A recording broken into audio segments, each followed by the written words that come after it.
What's good, YouTube? It's your boy, Kevo. Back again with another one on. Simple. Man, what's up with y'all, man? What's up to YouTube? What's up, Patreon? How you doing? Michael Jackson, we about to get into this video. As you know, the Michael Jackson movie just came out. I took my girl to the movies to see it. I like the movie. A lot of people is in the movie getting hate. You know what I'm saying? A lot of people not rocking with it. I'm rocking with it. I'm thinking about posting a vlog video on my vlog channel and Patreon talking about my experience with the movie and everything. Simple. But me personally, I enjoyed it. But yeah, let's get into it. Hope y'all feeling good, man. Michael Jackson was a once-in-a-generation genius, but his work ethic, creative process, and advice is timeless. I don't care if the whole world is against you or tease you or that you're not going to make it. Believe in yourself. So here are a few simple ideas that we can all take away from his creative process. Study the greats and become greater. We all know Michael Jackson had a difficult upbringing. But like the rest of us, Michael loved the music of his childhood, and he was continuously inspired by these artists. James Brown, Jackie Wilson, there's so many great singers. Not only did he allow this inspiration into his work, but he worked with them whenever he got the chance. Whether this was Diana Ross, Quincy Jones, or even Paul McCartney. I love Beatles music. I just love great music. But Michael Jackson didn't just love music.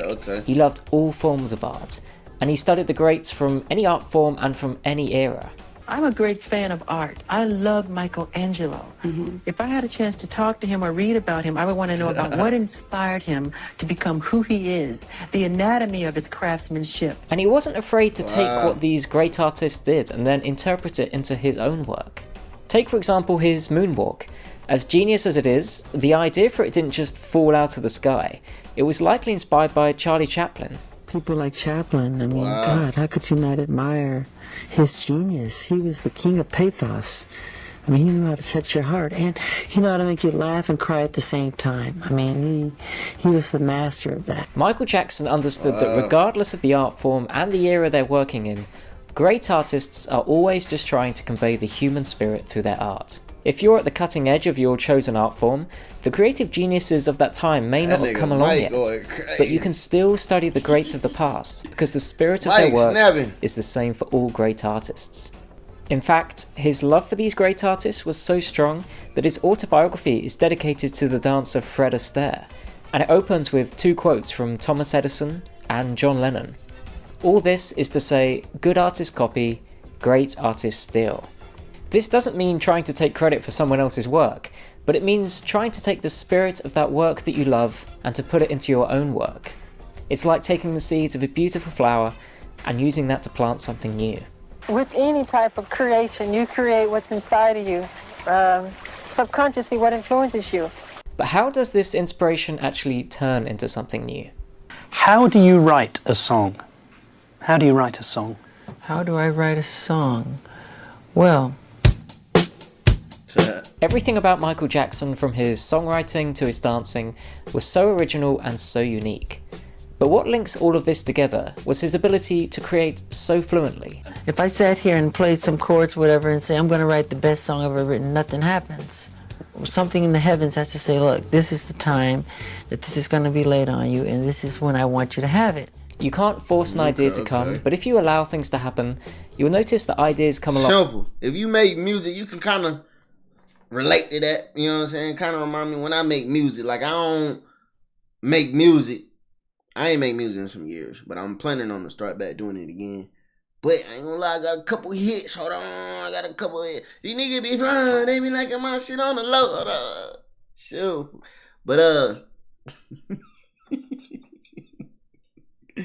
yeah, like, you don't, you know, I ain't planning on making hits. I ain't planning on just making music. I just, whatever you just feeling, you know what I'm saying? You find your little beat and whatever come to bout. But it could be a hit or it could be some trash. Simple, but if you got a little talent, it might be a little hit. Hold on. Actually, quite easily. Well, the songwriting process is something that's very difficult to explain because it's very spiritual. As if it's been written in its entirety before you were born, and you're just really the source through which the songs come. They just fall right into your lap in its entirety. You don't have to do much thinking about it. The amazing thing about this is that often the best music is developed in this way. You might think that, sure, loads of ideas will come along, but it still takes lots of work to find the really good ones. But actually, the less thought that goes into it, often the better the result. Now, I remember when I wrote Billie Jean, I was riding in my car down Ventura Boulevard. All I said to myself beforehand, I want to write a song with a great bass hook, you know, and I just let it go, really. And then several days later, you know, you know, the whole Where did that come from? From above. And like the rest of us, for Michael Jackson, overthinking Mike, an idea often led to a worse creative result. Take, for example, the introduction of Don't Stop Till You Get Enough. Michael sent me a note. Could you please take off the violins in the introduction? No, it's messed up my groove. You know what that line was? Diddle, diddle, diddle, diddle, diddle, diddle. He said, take it off? Yeah. And you said, No way. That's one of the strongest parts of the introduction. Diddle, diddle, diddle, diddle, diddle, diddle. But this is understandable considering Michael Jackson was an absolute perfectionist. Many people throughout the years have since given an account of what Michael Jackson was like to work within the studio, and they all come back with the same observation. Oh, he was a perfectionist, absolute perfectionist. And because he was that way, and the same thing with Quincy Jones, when you work with him, you really want to give him your best. You want to do the best you can do for him because he's given you his best. Last year, I was fortunate enough to interview Bill Schnee, who worked as a live engineer for Michael Jackson. Bill recorded a live show, and when Michael came back after to listen to the recording of the show, he insisted on recording his vocals again. And when Michael got there, I put him in my chair and hit play, and the thing started, and he said, turn my vocal off, turn my vocal off. I stopped the tape and I said, Michael, you really should listen to your vocals. I mean, they're really gorgeous and near perfect. And he said, no, I want to make everything perfect. So where did this perfectionism come from? Well, it's something he learned from Berry Gordy, the founder of Motown during his early days with the Jackson 5. That's the way Motown did things in those days because Berry insisted on perfection and attention to detail. I'll never forget his persistence. This was his genius. Then and later, I observed every moment of the sessions where Berry was present and never forgot what I learned. To this day, I use the same principles. I do believe deeply in perfection. I'm never satisfied. I'll cut a track or something. I come home and I say, no, that's not right. We got to do it over. That's not right. And you just go back and back and back. And then when it's finally out, you say, darn it, I should have done this. I should have did it. And it's #1 on the chart. You're still screaming about what you should have done. Wow. It may seem like this ambition for perfection would be enough to drive him crazy. But actually, there's one final part to the puzzle. Perhaps the most important. Hey, man, it kind of sucks he died early, but I be feeling like that about a whole bunch of people, bro. Like, as far as celebrity-wise, like, people, you know what I'm saying? I mean, we see they work now, but what they could have been, you know how, like, we all growing as people, and we all getting wisdom, and we all maturing, we all elevating, we all, you know, getting wiser and better. You feel me? That's what age come with that. It should, if you don't know shit, hold on, simple. But Mike would have been getting better. He would have had so much music out, new shit. He could have worked with new artists and all that type of shit. Like, damn. Important of all. It's all good, though.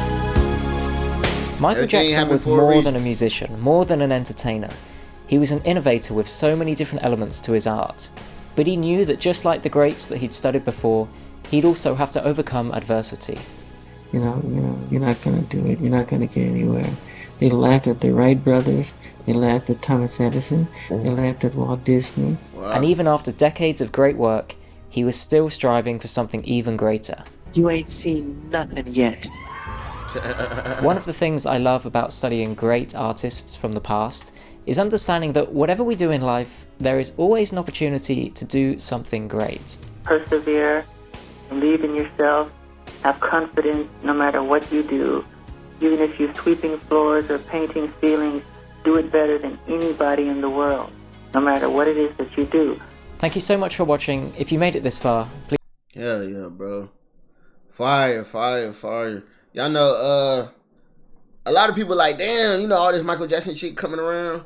Bruh, it's cause the hype, the hype around the movie, but it just reminds you how lit and awesome Michael Jackson was. You feel me? So I don't feel like, you know what I'm saying, niggas are being hype beast or following the way. This nigga getting his flowers, nigga. Simple. You know what I'm saying? Put it in their face. Hold on. Simple. So that's what's up, man. Y'all make sure y'all like, comment, and subscribe if you're new, if you're on YouTube, if you're on Patreon. What's up, bitch? Hold on. Love you, Patreon fam. But look, I love my Patreon. I ain't gonna lie. So, I fuck with y'all.